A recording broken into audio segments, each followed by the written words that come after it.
Si që është përcjell Wahbi, Allah mëshiroft, ka thënë kësaj: prej dijes burojnë nderi, edhe nëse njeriu është i ngratë. Prestigji, edhe nëse poseduesi i saj është i përçmuar. Afërsia, edhe nëse ai është i largët. Pasuria, edhe nëse ai është i varfër, dhe respekti, edhe nëse ai është i përbuzur.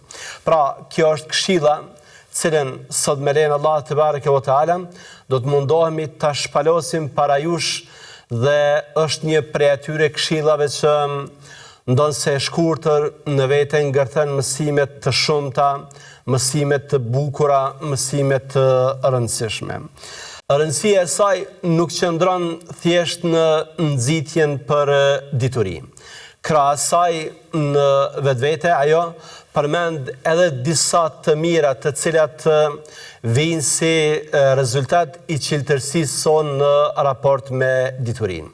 Mirë po, që të mos keq kuptohemi, që të mos mendojmë gabimisht se këto që përmendëm janë synimet të diturisë.